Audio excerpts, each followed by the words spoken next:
પવિત્ર શ્રાવણ માસના છેલ્લા સોમવારે શ્રી કુબેરેશ્વર મહાદેવ મંદિર ખાતે 12 જ્યોતિર્લિંગની સ્થાપના કરવામાં આવી અને મોટી સંખ્યામાં શિવ ભક્તોએ મહાદેવની પૂજા અર્ચના કરી।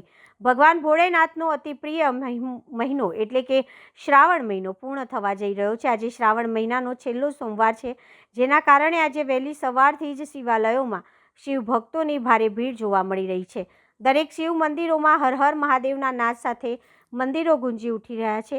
ભક્તોએ જળાભિષેક, દૂધનો અભિષેક અને બીલીપત્ર ચડાવીને ભગવાન ભોલેનાથને રીંઝવવા વહેલી સવારથી જ શિવ મંદિરોમાં પૂજા અર્ચના અને દર્શનાર્થે લાઈનો લાગી હતી। ત્યારે વડોદરા શહેરના માંજલપુર વિસ્તારમાં આવેલા શ્રી કુબેરેશ્વર મહાદેવ મંદિર ખાતે વહેલી સવારથી ભક્તોના માનવ મહેરામણ ઉમટી પડ્યું હતું અને મંદિરના પ્રાંગણમાં 12 જ્યોતિર્લિંગની સ્થાપના કરવામાં આવી હતી। જે શિવ ભક્તો 12 જ્યોતિર્લિંગના દર્શન માટે જઈ નથી શકતા તેઓ માટે વડોદરા શહેર માંજલપુર વિસ્તારમાં આવેલા શ્રી કુબેરેશ્વર મહાદેવ મંદિર ખાતે 12 જ્યોતિર્લિંગની સ્થાપના કરવામાં આવી અને શ્રી કુબેરેશ્વર મહાદેવ મંદિર ખાતે વહેલી સવારથી શિવ ભક્તો મંદિર ખાતે જળાભિષેક, દૂધનો અભિષેક અને બીલીપત્ર ચડાવીને ભગવાન ભોળેનાથના પૂજા અર્ચના કરી હતી। વધુમાં મંદિરના મહારાજે જણાવ્યું હતું કે આજે પુણ્ય પવિત્ર શ્રાવણ માસનો અંતિમ સોમવાર છે।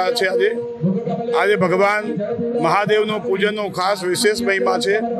આજના દિવસે પિતૃઓની કૃપા પ્રાપ્તિ માટે ભગવાન મહાદેવજીને જવ ચડાવવાથી પિતૃઓના આશીર્વાદ પ્રાપ્ત થાય છે।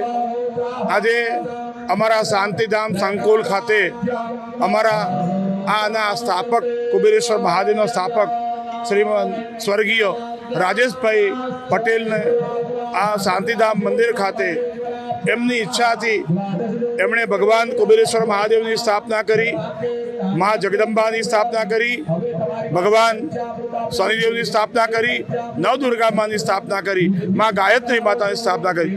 એમની એક ઈચ્છા હતી કે મારે આ મંદિર ખાતે 12 જ્યોતિર્લિંગની સ્થાપના કરવાની છે।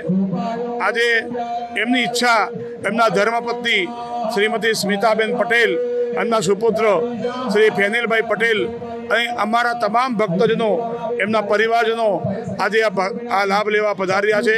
એવો આજે અમારા કુબેરેશ્વર મહાદેવ ખાતે 12 જ્યોતિર્લિંગની સ્થાપનાની પૂજા ચાલી રહી છે। તમામ ભક્તોને મારી પ્રાર્થના છે, આવો 12 જ્યોતિર્લિંગનું એક જ સ્થળે દર્શન કરો અને પૂજનનો લાભ લો।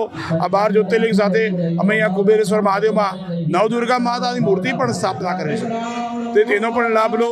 ભગવાન તમામની મનોકામના પૂરી થાય અને તમામની કાર્ય સિદ્ધ થાય એ ભગવાન કુબેર દાદાને મારી પ્રાર્થના।